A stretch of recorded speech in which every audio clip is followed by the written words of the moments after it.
So this statistic that I'm going to give you is based purely off of urban legend. You know, you walk around town, you ask people, and this is not based on any, real statistics other than you walk around St. George and you ask people, how many people aren't from here? How many people moved here from somewhere else?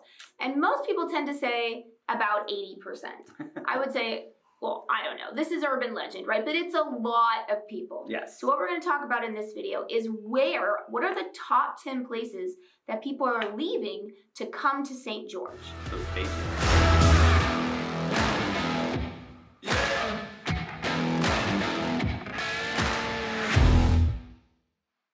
What's up, everybody? I'm Sean Azad. And I'm Courtney Azad, and we're with Keller Williams Realty right here in St. George, Utah. And if you are interested in learning about everything there is to know about what it's like to live in St. George, not only St. George, but all of southern Utah, don't forget to press on the subscribe button, and don't forget to press on the bell so that you're notified every time we upload a new video, because we upload new videos every week, and they're all about what it's like to live here, especially from the perspective of people that were not from here, right? So we're going to notice the things that you're probably going to notice. And speaking of noticing, we've noticed that a lot of you are watching these videos, but you're not pressing subscribe. So don't forget to press subscribe. And if you're watching this channel, you're probably thinking, wow, Sean, I love St. George. I love the red rocks. I love the majesty of like the Red Mountain. And I can't wait. I love Zion. I can't wait to be out there. The problem is I don't know anything about the St. George area. And I totally get that. That's why you want to reach out to us, because we can explain for you like what are the best places for you to live, because obviously it's very different depending on your situation. Mm-hmm. So what you want to do is you want to give us a call, shoot us a text, or send us an email. Or you can reach out to us via WhatsApp. However you want to get a hold of us, we've got your back. So one of the ways that you can tell if someone at least isn't recently from somewhere else is if they have a 435 area code for their cell phone. Well, what I look at is the license plate. That's true. There are a ton of other state license plates. Drive around town and there's, you see them from everywhere. Obviously from California, Nevada, Arizona. I even see Texas. I actually see a lot of Montana. Yeah, I see Montana. I see a decent Idaho. Idaho, a decent amount of Idaho.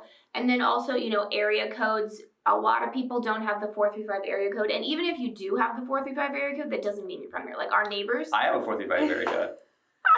Well, for example, our neighbors, they are actually both from California, but they have 435 area codes because they moved here a long time ago. Yes. So, so that even won't tell you. But what we're going to do, we actually did get real statistics for the actual list, the top 10 places. Now, I will say that this is based off of census data from 2019. Yeah. Nothing has changed since 2019, of course. Yes. So obviously we figured like it's more of the same. Nothing, no huge influx of people, nothing like that. Yes, Sean is right. This is the most recently available data, which happened to occur before, everyone knows what happened in 2019, which, the great changes that occurred. Well, and remote work, the massive movement around the country, around the entire country. But I mean, I would say, just around town, this is a pretty accurate list, I'd say, just because it was like, it's the same places that people are coming from, it's just more of them, right? Definitely. Okay, so number one, and this one I'm just putting on there, it's actually not on the list because the census data is based off of states. But you talk to people around town, and I would definitely say the number one area people come from is Utah. And specifically Salt Lake City area. Yes. I mean, I can't tell you how many people I talk to, and I'm like, oh, where are you from? Oh, I'm from up north. I'm from up north. Like, that is so many people. Yeah, and obviously the reason why we get a lot of why they're coming from up north is they're tired of the snow. Mm-hmm. They want year-round weather, and they're willing to tolerate the heat. So obviously they take obviously that's one. If there's a ding on St. George's weather, it's obviously the summer months where it can be pretty toasty. Mm-hmm. But people are like, I'll take that heat. I don't care. I just want to be out of the snow. Mm-hmm. I'm done shoveling snow, and so they're over it. And so basically, we get a lot of migration from up north. Tons. Salt Lake City, Provo, all around. Ogden, Ogden, all around those northern cities of Utah. For sure. This is number two based off of the amount of people that are moving. And that's obviously California. What? Although I don't know anyone from California that's moved out here.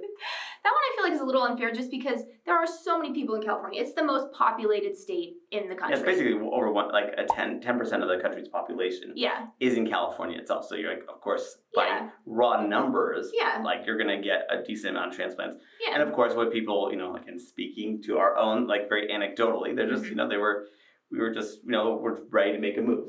Yeah. And so like we're just looking for, again, something different. And obviously, Utah, so like specifically St. George, really scratched that itch. Yeah, and you meet tons of people on our street alone is like all Californians. Yeah, and I will say that, you feel like, okay, Californians have this stigma, the scarlet letter that we do have, and you go, oh gosh, are we going to be stoned to death basically coming here because, not another Californian basically come here.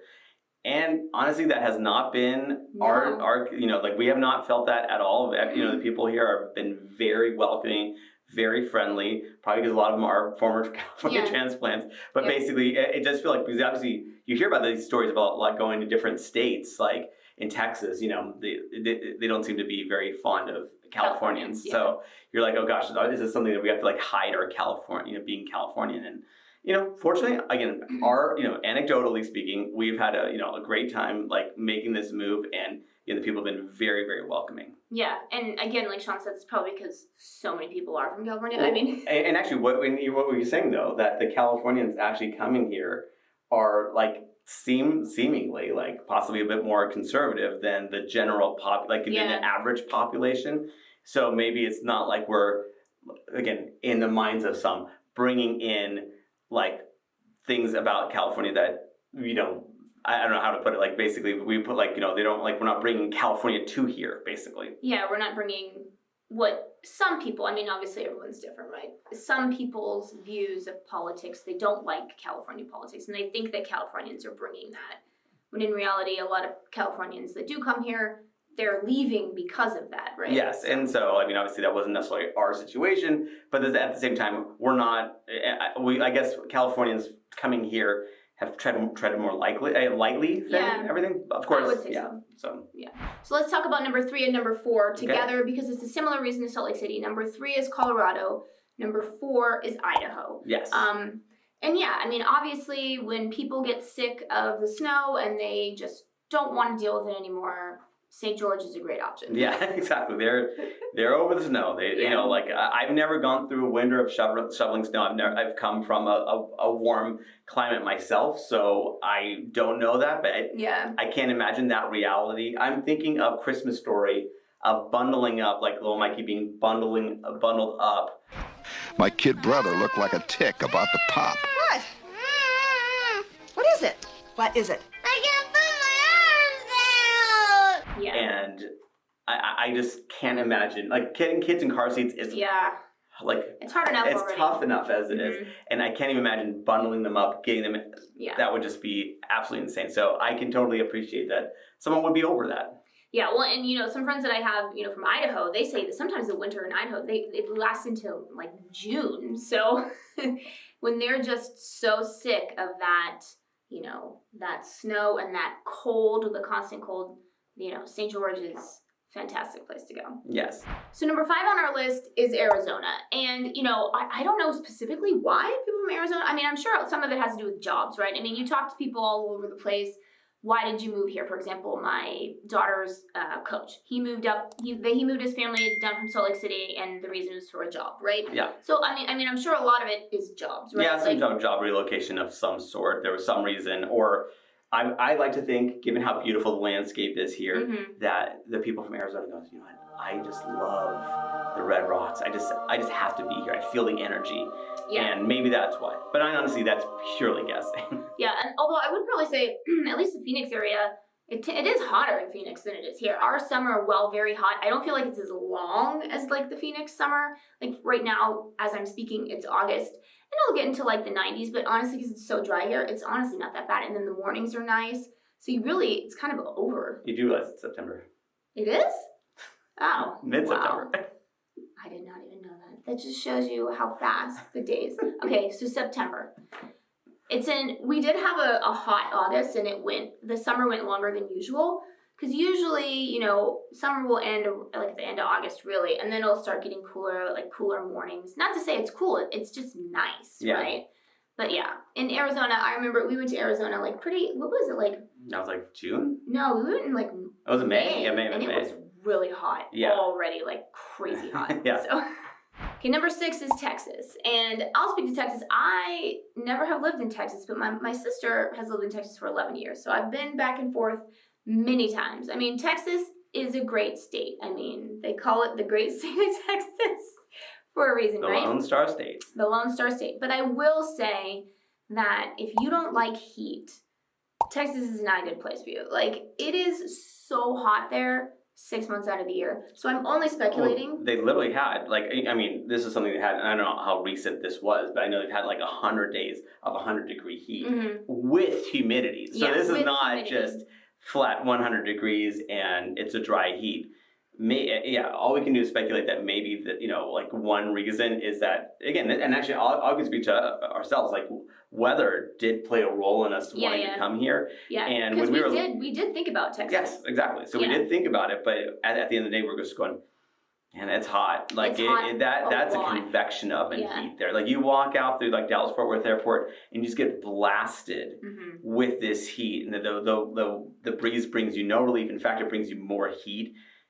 Just was not the most pleasant experience, and that was definitely one of the major reasons we did not choose Texas, and we felt like the weather here was much more pleasant. Even though it's hot, it's much more pleasant. Well, I would say, our summer in the intensity of the summer is about as bad as Texas, but it just lasts so much longer in Texas, at least in my experience. I mean, my sister, as we speak, is already complaining how it's going to be 100 degrees until the end of Halloween. So, I mean, that's only speculation again. And also, again, maybe job relocation as well. Like, I imagine that's another probably the major component as to why. And the fact that Texas is the second or third most populous state in the country itself. It's not nearly as populous as California, but obviously, just by the raw numbers, you'd probably encounter a Texan. Yeah, and there are a lot of people actually that move here for Utah Tech as well, because that's a university that's getting much more popular because it has smaller class sizes and the fees of the school are quite low. So, I mean, a lot of, kids, I call them kids, even though they're technically adults, they're moving out here because of Utah Tech. So the next states that we're going to talk about, number 7 is Washington State, number 9 is Illinois, and number 10 is Oregon. And I can imagine a major reason, specifically for Washington and Oregon, the weather, the constant gray skies. Well, and we know Illinois has beautiful weather all year round. Well, Chicago is brutal winters. And brutal summers. Yeah. They have the humid summers. It's just horrible. I mean, it's just not, again, Chicago itself is awesome, but oh my gosh, that weather, again, the relief, the nice time of the year is like, I think it's 2 months. Like it's one. 1 month in spring, 1 month in fall, and literally everything else sucks. Like it is, and it's windy too. That, like, I don't call it windy. I mean, it's just tough to deal with. Like snow, wind, humidity, heat, like everything. You're just getting pounded. Yeah. So that's obviously got to be a major reason as to why.